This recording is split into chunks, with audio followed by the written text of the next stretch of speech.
e existe vida além da dor. Dói, mas a gente vai aprender a lidar com essa dor toda. Oi, eu sou Júlia Soledade ou Júlia Soledade. Para quem não me conhece, eu pinto. Então fica o convite para você ver as minhas obras nas redes sociais vizinhas ou aqui no YouTube nos vídeos curtos. E esse é meu canal. Eu sou uma pessoa que eu penso muito e eu sinto muito também. Então a ideia aqui é ser um espaço de troca, de reflexão, de provocações. Então se você curte vídeo assim, pega uma água, pega um café e bora para o tema do vídeo de hoje, que é mais um tema que me atravessa, faz parte da minha vida, que é a minha história com a depressão, o que é depressão, como ela se manifesta, como que a gente pode aprender a identificar, a lidar com ela, enfim, né? Bem, a depressão, ela é um transtorno emocional, tá? Ela vai muito além de estar triste. Não é só a tristeza que causa a depressão. A depressão, ela é um estado persistente de vazio, de descontentamento, de desânimo, de perda de interesse, de culpa, até de dormência emocional, né? A apatia. Ela afeta o sono, o apetite, a concentração, a nossa relação com outras pessoas, energia, autoestima. Ela não tem uma cara única, tá? Ela pode se manifestar de diferentes formas em diferentes pessoas. O que isso quer dizer, Júlia? Quer dizer que afetando as pessoas de forma diferente, minha depressão pode fazer com que eu queira comer muito. E aí eu vou lá e eu como para tentar preencher esse vazio. E numa pessoa que é minha amiga, a depressão pode gerar a falta de apetite. A pessoa não quer comer nada, não tem vontade de se alimentar. Então, cada pessoa vai manifestar esses sintomas da depressão de uma forma. Então, é tudo muito relativo e muito delicado. Por isso, a importância da gente buscar ajuda quando a gente entender que algo não está certo. Então, procure ajuda profissional, fale com um psicólogo, fale com um terapeuta. É importante eu falar isso aqui. A depressão, ela não é frescura, ela não é drama, né? Ela não é preguiça. É um reforço que vem de dentro da pessoa ali, né? Onde existe, então, esses sentimentos todos juntos e misturados, tristeza, vazio, desânimo e aquilo de uma força, assim, que a pessoa não consegue lidar, muitas vezes fica prostrada, né? No sentido de não conseguir reagir, de não conseguir tomar as rédeas da própria vida, do desânimo estar consumindo ela de tal forma, enfim, né? É um lugar muito complexo de estar. E aí o meu contato com a depressão começou muito cedo, né? Eu perdi a minha mãe aos 10 anos de idade, eu era muito nova, e ali eu acredito que alguns sintomas da depressão foram alimentados pelo meu trauma, né, de ter perdido a minha mãe.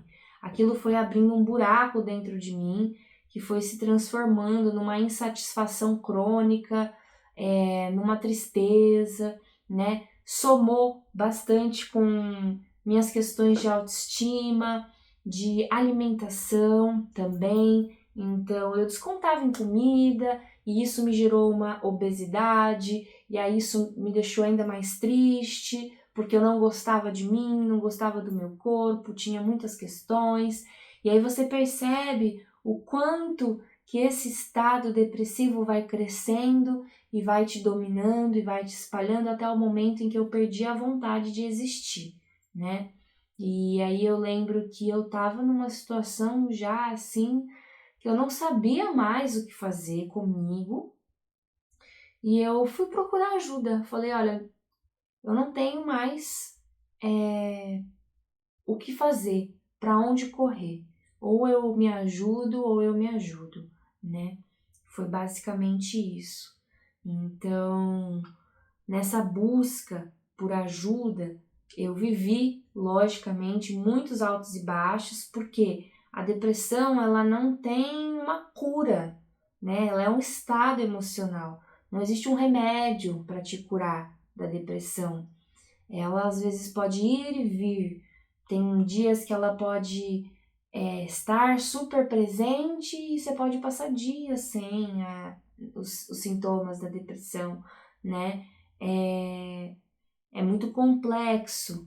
Mesmo quando tudo parece bem dentro de nós, tem algo às vezes lá no fundo que diz que não. Então é muita dor, é muita complexidade. A gente vai perdendo o brilho, as vontades. Então isso deixa claro do quanto que depressão não é algo linear. Não tem começo, meio e fim. A depressão, ela é instável, né? E por isso que é tão perigoso. Às vezes num dia a gente tá super bem e no dia seguinte a gente tá muito mal. O quanto que a gente tem que tomar então medidas e cuidados para que a gente não se entregue para esse estado emocional, né?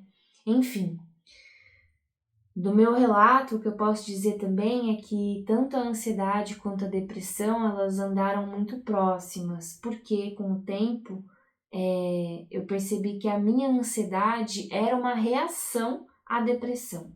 Então, o meu vazio, minha insatisfação, eu não consegui chegar aonde eu queria chegar, o quanto que isso me deixava também ansiosa. E isso virava um ciclo muito difícil de quebrar, né? Um sentimento, né, um estado emocional alimentava o outro. E aí vieram crises de pânico, ataque de ansiedade, né? Ataque de pânico e crise de ansiedade, eu inverti aqui. E foram momentos muito delicados da minha vida em que, pasme, eu estava vivendo bem, né? Eu estava em bons empregos, tinha amigos, família por perto. Isso não quer dizer nada. Por quê? Porque vem de dentro. Então, às vezes, a gente está rodeado de amor, mas o amor fora de nós não é suficiente para tapar alguns buracos, né? Por quê? Porque a gente precisa se nutrir. Então não adianta eu receber o amor de fora se eu não estou gerando amor para mim mesma, né? É muito complicado. Então é realmente um trabalho solitário e interno de entender as causas, entender as raízes e saber como reagir, né, nesse sentimento. Como que eu saio desse estado? Como que eu me ajudo a não me entregar a esses sentimentos? É um trabalho muito pessoal. A ajuda ela vem de fora no sentido de te orientar, mas o trabalho forte vem de quem se encontra no estado da depressão, né? Depende muito do seu movimento de tentar superar, de tentar se proteger, de reagir. A ajuda externa, ela vem como um reforço, mas a atitude, a ação principal tem que partir de nós, né? Então eu passei anos lutando contra, tentando entender, tentando sair desses estados, desses lugares, e não foi simples, não foi fácil, ainda não é, eu ainda também tenho dias difíceis, quem convive comigo sabe disso, né? Eu tenho sim momentos de recaída, momentos em que eu fico mal, e aí que bom, né? Eu agradeço muito a minha rede de apoio e que bom também que eu tenho a iniciativa de buscar ajuda profissional e não me deixar ser pega, né, sozinha por esses estados emocionais. Enfim, então, o que acontece? Existem tratamentos e fases, né? Terapia, medicamentos fitoterápicos. Eu mesma já tive a oportunidade de testar floral, testar técnicas de meditação, terapia em grupo, retiros em grupo também, né? Então eu sempre prestei muita atenção nesse meu sentimento, nesse meu estado depressivo, porque eu queria sair dele, né? Então o primeiro passo é esse, você querer sair desse estado, você falar, não dá mais para seguir assim, eu preciso entender o que está acontecendo para eu reagir, né? E foi muito importante para mim. Eu acredito que minha personalidade mudou, o jeito como eu encaro a vida mudou, mesmo ainda tendo de vez em quando altos e baixos, né? Então, tudo isso me proporcionou essa compreensão que eu estou compartilhando aqui com vocês, né? Que a depressão é um estado, que ela chega e vai embora, que não é constante, que em cada pessoa vai manifestar de um jeito, que tem dias bons e dias ruins, mesmo você estando com a depressão. E eu lembro que uma vez, dentro de uma terapia, né, que eu estava fazendo, a terapeuta que estava comigo falou o seguinte: Júlia, saiba que esse seu estado emocional ele vai te acompanhar para sempre. Você que vai ter que ficar forte para lidar com ele. Porque essas questões que te puxam para a depressão, talvez elas não saiam. Por quê? Porque são traumas grandes meus que eu tenho e vira e mexe esses meus traumas me puxam para esses lugares, né? Que a depressão ganha força e se manifesta. Então, no meu caso, eu tive que aprender a ficar forte para não me deixar cair nesse estado. Mas às vezes acontece, né? E aí cada pessoa vai ter o seu pacotinho ali que faz com que esteja nesse estado de depressão. Então, por isso que é tão importante a gente aprender a reconhecer os sinais, né, precoces de cansaço emocional, isolamento, apatia, enfim, para reagir e buscar ajuda, né, também. Criar estratégias que funcionem, né, e aí cada pessoa vai descobrindo as suas. Falando um pouco das minhas, eu posso dizer aqui que eu procuro sempre me proporcionar novas vivências. Então, eu comecei a fazer coisas que eu nunca tinha feito antes, para ter prazer de viver. Eu comecei hobbies queridos para mim que eu havia abrido mão. Então, a pintura, né, é uma questão que eu tinha deixado de lado e eu retomei como uma forma de lidar com esses meus sentimentos e, enfim, cada um vai poder desenvolver a sua técnica aí, o seu jeitinho de lidar e as suas estratégias para não se deixar cair nesse estado. Bom, é importante então reforçar mais uma vez que depressão não tem idade certa, não tem manual, não tem certo, não tem errado, não tem cara, ela não tem uma solução que funcione para todo mundo. Então cada um vai ter que mergulhar dentro desse seu estado e descobrir o que são as fontes que alimentam aí a tua depressão para você reagir, né? Pode surgir na infância, pode surgir na adolescência, pode surgir na vida adulta. No meu caso,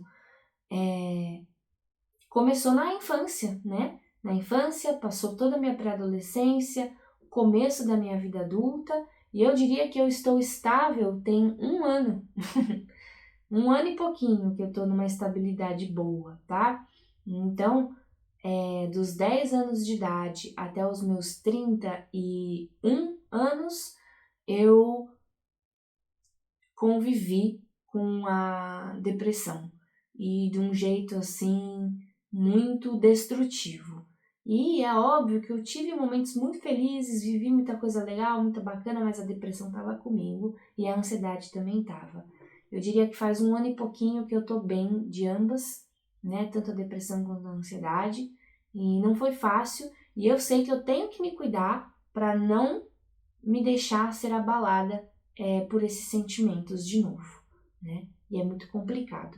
Enfim, cada pessoa vai sentir de um jeito, não precisamos ficar aqui justificando por que estamos nos sentindo assim e o que nos leva a nos sentir assim. Cada um vai saber onde que o calo aperta, eu falo isso muito. Então, no meu caso, foi a perda da minha mãe, mais alguns outros traumas, e o quanto que eu precisei aí olhar para isso. Então, cada pessoa vai saber o que fomenta ali, o que causa esses estados depressivos, né? E dor é dor, não precisa ser validado. O que dói em mim, eu sei o que dói. E o que dói em você, você sabe o que dói. Então ninguém precisa ficar julgando a dor de ninguém, né? Cada um sabe aquilo que está te puxando para baixo. Acho que a gente tem que ter respeito e empatia, sempre. Esse que vai fazer com que a gente consiga permitir que o outro manifeste aquilo que está afligindo ele. Então, primeiro de tudo, sempre respeito. Não diminuir, não tentar julgar a dor do outro, né? Sempre ouvir com muito respeito, principalmente, para depois, caso você conseguir desenvolver aí uma empatia, né? Por fim, ter rede de apoio não é para se enfrentar esses estados emocionais sozinho, sozinha. Então procure ajuda profissional, procure pessoas com quem você pode contar. Isso é uma parte essencial do processo. Eu sempre busquei a ajuda de terapias integrativas, psicólogos, terapeutas, terapia em grupo, enfim, sempre dei muita atenção para entender todos esses traumas e questões que eu carregava dentro de mim, né? Enfim, então procure espaços seguros de conversa, tudo isso é suporte real, né, para depressão. Ter pessoas que te acolhem sem julgamento também faz toda a diferença, que volta naquele ponto que eu falei que dor é dor. Então não adianta você querer falar com alguém que você sabe que não vai compreender pelo que você está passando. Então procure alguém que você acredita que vai compreender o que você está dizendo, para você também se poupar um pouco. E aí é isso. Pedir ajuda é um ato de coragem, não é um ato de fraqueza. Eu sempre gosto de dizer isso. Por quê? Por quê, Julia? Porque eu sou uma pessoa muito difícil de pedir ajuda. Eu aprendi recentemente também a levantar a mão. Apesar de eu buscar ajudas em terapias, em psicólogos, terapeutas e, enfim, vivências, eu sempre tentei resolver tudo muito sozinha. E não dá muito certo não, gente. Então, por isso que pedir ajuda é um ato de coragem e não de fraqueza. Bom, para você que ficou comigo até aqui, ouviu um pouco do meu relato, ouviu um pouco sobre o que é a depressão, como se manifesta, o que fazer, né? Eu queria dizer que se você estiver passando por isso agora, saiba que você não está sozinho, existe caminho, existe respiro e existe vida além da dor. Dói, mas a gente vai aprender a lidar com essa dor toda. Eu acho que é isso. Eu aprendi que não é sobre a gente estar sempre bem. Eu tenho os meus dias ruins e a questão é sobre saber o que fazer quando a gente não está bem. Então, os dias que eu acordo, que eu percebo que eu não estou bem, que as coisas não estão legais, o que eu faço para mim, para me acolher nesse momento em que eu percebo que não está tudo bem. Então, é isso. Não é sobre a gente estar sempre disponível e bem, mas sobre saber o que fazer quando a gente estiver mal, né? Eu ainda então tenho dias difíceis, é claro, mas hoje eu me sinto muito mais bem preparada. E aí eu consigo lidar com de uma outra forma. E é isso, saiba que você não está sozinho. Procure ajuda e vai passar. Acho que é isso que eu tenho para dizer, gente. Para você que ficou comigo até o fim, muito obrigada e até uma próxima.